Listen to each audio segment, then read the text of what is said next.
Sedaj bomo najprej malo pogledali, kakšno tablico se uporablja za risanje z Procreatom. Nekako se mi zdi, da vsi vemo, da gre za Apple produkt iPad. Sama uporabljam iPad Pro, lahko se uporablja tudi iPad Air. Jaz sem na samo tablico tudi namestila zaščitno folijo, ker mi daje takšen občutek, kot da rišem na papirju in mi je v bistvu precej lepše in lažje risati kot na čisto gladki površini.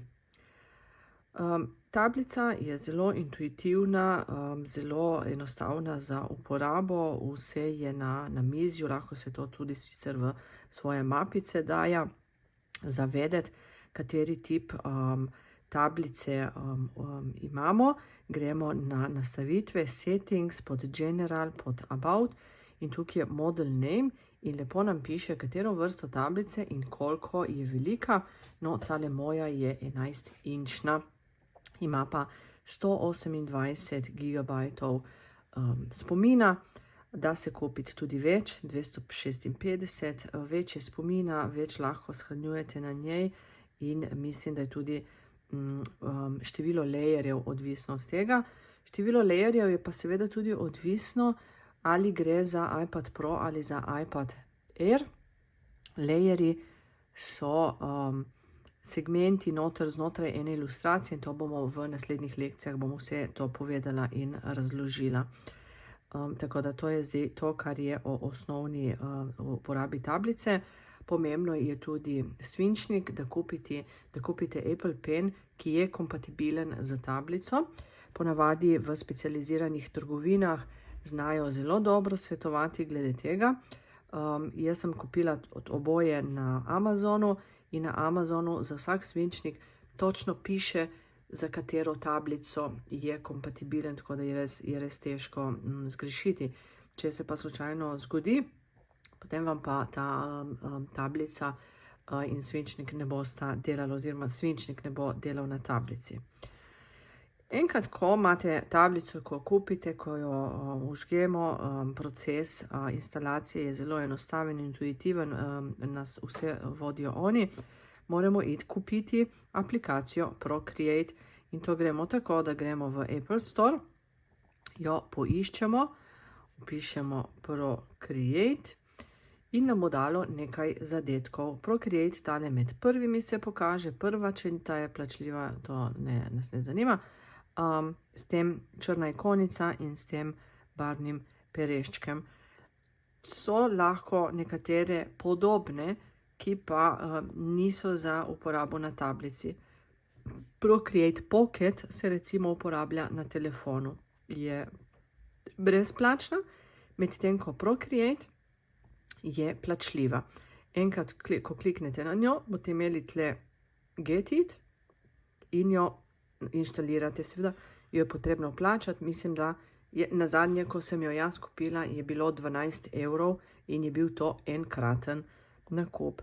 Ko jo boste inštalirali na tablico, jo boste imeli potem tako na omizju. Ko jo imate na omizju, jo odprete in vi boste imeli tukaj noter vse prazno, razen nekaj slik, tako praktično. Ko boste vi kupili tablico in odprli prvič Procreate, bo tako, boste imeli v galeriji, temu rečemo galerija, 4 ilustracije, ki so že tam. Če kliknete na Procreate, vam bo tukaj pokazalo, katero verzijo imate. Enkrat, kot sem rekla, se jo kupi in oni vsak update, ko je potem vključen, se vam, če imate naštimano nastavitev, se bo sama updatala, če ne vsake toliko se gre pogledati in se jo updata. In kot rečeno, tle boste imeli svojo galerijo, tukaj noter so lahko shranjene posamezne ilustracije, lahko so v mapah.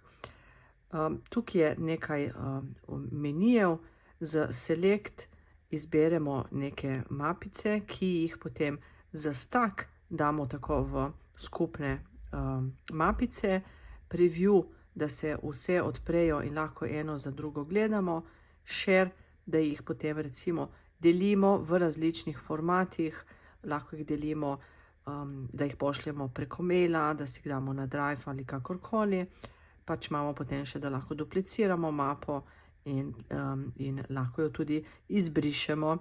Če izberemo stack, se bodo tako združile skupaj in če kliknemo, da imamo x odznačimo, kliknemo tukaj na besedo stack in lahko potem tudi preimenujemo v to, kar potrebujemo, recimo kakorkoli jo želimo poimenovati.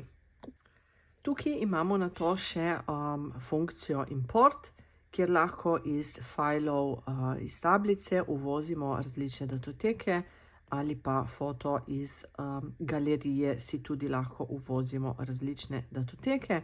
S tem plusom pa dodajamo nov kanvas, novo predlogo, na kateri bomo risali, ampak o tem bom govorila malo več v naslednjem posnetku.